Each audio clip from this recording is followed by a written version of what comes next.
Olá, tudo bem? Como vão seus estudos? Como vai a sua vida e a sua caminhada? Eu sou o professor Francisco Medeiros e queria saber como vão os seus estudos. Como você tem lutado para chegar ao seu objetivo? Será que você tem se mantido concentrado ou você está assim meio que no mundo da lua? E aí, quando se fala em mundo da lua, comparado, é claro, ao planeta Terra, o que se discute na realidade é se a pessoa se mantém focada, né, com os pés no chão, ou se a pessoa está lá no espaço. E quando se fala em espaço, naturalmente, é justamente o que está escrito aqui atrás: o comportamento, a análise da gravitação. O que é a gravitação? Quantas são as leis de Kepler? Quando elas vieram? Será que alguém veio antes? Além das leis de Kepler, qual a característica dessas três leis principais? E aí vamos tentar fazer uma breve discussão. Quando o tema é gravitação, como a gente pode entender? A primeira coisa que eu queria discutir com você seria o conceito de geocentrismo. O geocentrismo acompanhou como uma verdade absoluta durante muitos séculos. E aí, por que esse assunto é tão simples de compreender? Por que o geocentrismo foi tão relevante? É muito simples entender isso. Imagine que uma pessoa acordou, aí ela olha lá o sol de manhã, daqui a pouco ela olha para o sol está mais na parte superior, daqui a pouco ela olha para o céu está em outro ponto. E aí quando acontece o outro dia, o sol agora repete a princípio o mesmo movimento. Então, na ideia do geocentrismo, o planeta Terra vai se apresentar como o centro do sistema. E é o Sol que vai girar em torno da Terra, descrevendo um movimento perfeitamente circular. E aí que tá, porque surge aí uma sequência de opiniões e pesquisas distintas. Uma delas diz que, na verdade, é o contrário. É o Sol, o heliocentrismo, que está no centro. E é a Terra que vai girar em torno do Sol, descrevendo uma trajetória perfeitamente circular. E aí o que acontece? Quando vem Kepler, ele quer dizer o seguinte: olha só, eu estou de acordo com aqueles que acham que o Sol está no meio e é a Terra que vai girar em torno dele. No entanto, eu, Kepler, queria defender na minha primeira lei que, embora a Terra gire em torno do Sol, esse movimento não é um círculo perfeito. Na verdade, é oval. Chamamos isso de elipse. Falamos de trajetórias elípticas. E quando pensamos em trajetórias elípticas, precisamos entender que uma elipse, ela não tem um centro de uma trajetória circular. Ela possui dois pontos centrais a quem chamamos de foco. E o Sol, portanto, ocuparia um destes dois focos. Então a ideia, portanto, da primeira lei de Kepler é dizer que o Sol ocupa um desses dois focos e a Terra vai girar em torno do Sol, descrevendo uma trajetória elíptica, uma trajetória oval. Pois bem, vale lembrar que agora a distância entre a Terra e o Sol não é sempre a mesma, porque a trajetória é oval. E, portanto, no momento mais próximo do Sol, chamamos isso de periélio, e no momento mais distante do Sol, chamaremos isso de afélio. E aí, pensando nas ideias propostas por Kepler, surge então a sua segunda lei de Kepler. E quando se pensa na segunda lei de Kepler, a gente diz que A1 dividido por ΔT1 é igual a A2 dividido por ΔT2. Ou seja, a área e o tempo são diretamente proporcionais. Deixa eu generalizar para você. O planeta Terra, por exemplo, se ele der uma volta completa em torno do Sol, isso leva ao que chamamos de aproximadamente 12 meses. Mas, professor, e se a Terra, ao invés de dar uma volta completa, ela der a metade da volta? Aí metade da área total será a metade dos 12 meses. Portanto, nós teríamos 6 meses terrestres. Professor, e se o planeta Terra varresse 1/3 da área completa? Aí nós teríamos 1/3 de 12 meses. Só que 12 dividido por 3, nós teríamos, portanto, 4 meses. Então, quanto menor a área varrida, menor proporcionalmente é o tempo levado desse percurso. Isso porque nós estamos pensando em um único planeta, por exemplo, é claro, o planeta Terra girando em torno do Sol. E se fôssemos pensar em dois planetas, aí nesse caso a análise seria comparativa, 2 ou mais. E aí Kepler diz o seguinte: aquele planeta que está mais distante do Sol, girando em torno dele, se a distância dele é maior, se o raio médio, que é uma média entre o raio mais curto e o raio maior, se o raio médio, aquele que é mais distante, vai levar mais tempo para descrever uma volta completa em torno do Sol. Em outras palavras, não importa o tempo que leva para que um planeta dê uma volta completa em torno de si próprio, que no caso do planeta Terra a gente chama de 24 horas. Na verdade, o que importa é que, se o planeta está mais distante do Sol, o período de revolução dele, portanto, vai ser maior. E se nós formos generalizar e considerar a estrela Sol aqui, a gente for pensar em Mercúrio, Mercúrio é aquele que está mais próximo do Sol. Então, é o tempo mais curto para ele dar uma volta completa em torno do Sol. E aí a gente segue a sequência depois de Mercúrio: Vênus, Terra, Marte, Júpiter, Saturno, Urano e Netuno. E aí a gente não fala mais de Plutão. Desde 2006 ele estaria fugindo das regras estabelecidas para que o planeta entre no nosso sistema, o sistema solar. Pois bem, quando se pensa na terceira lei de Kepler, o planeta 1 está dando uma volta completa em torno do Sol. Planeta 2 dá uma volta completa em torno do Sol. Observe que o planeta 1 está mais próximo do Sol do que o planeta 2. Então, se o planeta 2 está mais distante, ele leva o tempo de uma volta completa maior se compararmos ao planeta 1. O fato é que o tempo de uma volta completa chamamos de período de revolução, caracterizado pela letra T. E o raio, lembrando que o raio médio, que é uma média entre o raio menor e o raio maior, em média, devemos perceber que o período de revolução de ambos os planetas devem ser elevados ao quadrado e o raio médio deve ser elevado ao cubo. Aí vem aquela pergunta assim: mas professor, se o planeta estiver no periélio, no ponto mais próximo do Sol, será que ele tem velocidade maior ou ele tem velocidade menor? O fato é que existe uma relação entre força, massa e aceleração. Essa caneta possui massa. Se eu aplicar nela uma força, ela terá como resultado uma aceleração.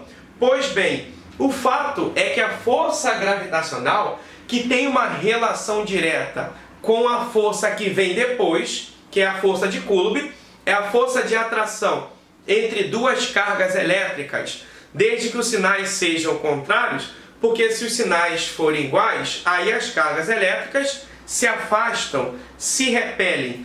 Nesse caso, a ideia dessa lei de atração gravitacional é afirmar que se dois objetos possuem massas M1 e M2, sujeitos a uma constante G, a constante gravitacional, que é aproximadamente 6,67 vezes 10 a menos 11 unidades de medida Newton metro quadrado por quilograma ao quadrado. e a distância está sendo elevada ao quadrado e ela é inversamente proporcional. Ou seja, você vai pegar dois planetas, você vai levar em conta que quanto maiores forem as suas massas, maior será a força de atração gravitacional entre eles. E você tem que levar em conta que a distância ela é denominador, e se é denominador, é inversamente proporcional. Quanto menor a distância entre dois corpos, maior será a força de atração gravitacional entre eles. E repetindo a informação que eu havia discutido anteriormente, se um planeta estiver com a distância muito pequena do Sol, o que vai acontecer? Se pequena for a distância, inversamente proporcional, maior será o valor da própria força. E se maior for a força, quanto maior a força, maior será a sua própria aceleração. Então, se algo aumentar, houver o condicionante aceleração, maior será a sua própria velocidade. Tudo bem? Então, não se esquecer, a gravitação, basicamente, ela pode começar com a análise de geocentrismo, heliocentrismo, as três leis de Kepler, onde a primeira lei de Kepler, nós falamos da lei das trajetórias elípticas, a segunda lei de Kepler, que faz uma relação com a lei das áreas, e a terceira lei de Kepler, que chamamos de lei dos períodos. O planeta que tiver uma distância maior do Sol, o seu período de revolução será maior. Mas não considere isso como diretamente proporcional, porque afinal de contas, enquanto os períodos estão sendo elevados ao quadrado, os raios médios estão sendo elevados ao cubo. Dentre os muitos conceitos que poderíamos discutir, não podemos nos esquecer do primordial assunto envolvendo ao que alguns chamam até de quarta lei de Newton, que na verdade é a própria lei de Newton, que é a força de atração gravitacional, onde os planetas têm força de atração sem que os planetas estejam em contato, levando-se em conta que exista entre esses dois planetas uma determinada distância. Então, tudo bem? A questão é de que forma isso tem caído na prova da escola, no concurso público em geral. Por exemplo, eu vou ler uma primeira questão. Ela caiu na Unicamp, vestibular de São Paulo. E ela diz o seguinte, ó: em setembro de 2010, Júpiter atingiu a menor distância da Terra em muitos anos. As figuras abaixo ilustram a situação de maior afastamento e a de menor aproximação dos planetas, considerando que suas órbitas são circulares, que o raio da órbita terrestre RT mede 1,5 vezes 10 a 11 metros e o raio da órbita de Júpiter RJ equivale a 7,5 vezes 10 elevado a 11 metros.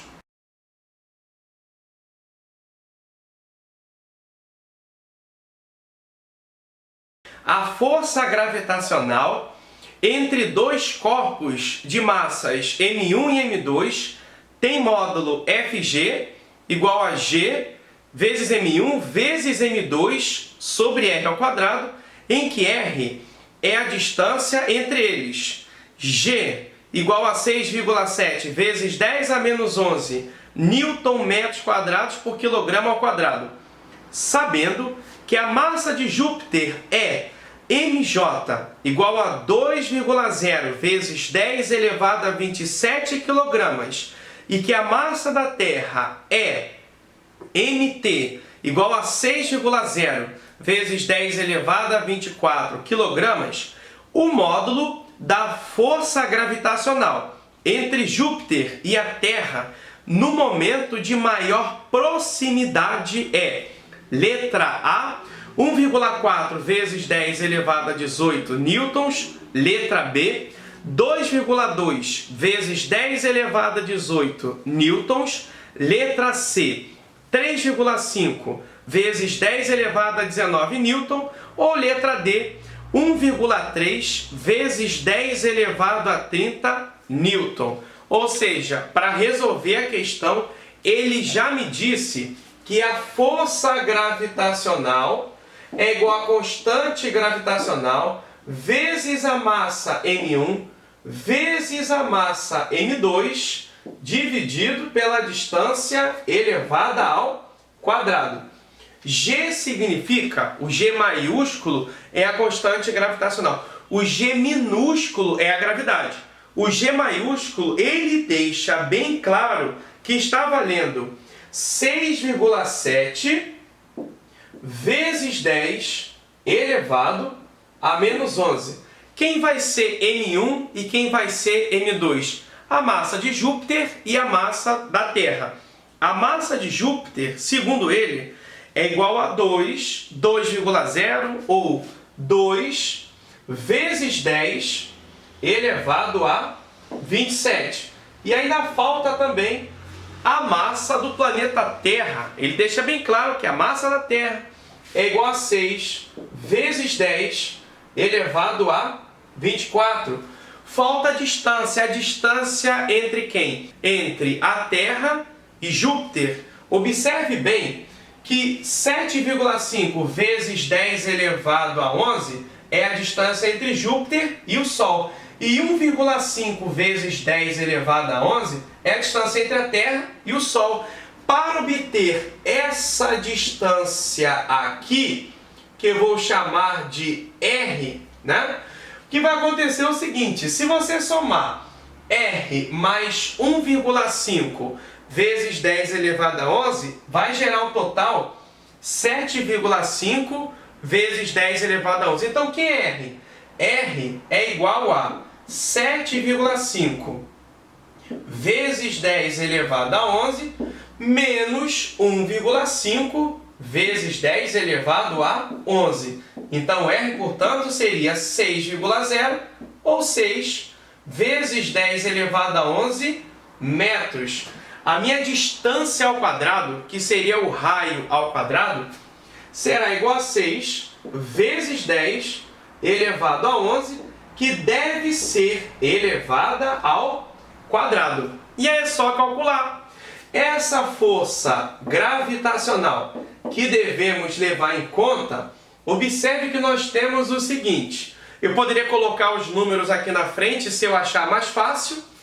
Eu posso repetir o 6,7, eu posso repetir o número 2, posso repetir o número 6. Só que aqui eu tenho 10 elevado a menos 11 mais 27 é 16, e 16 mais 24 é igual a 40.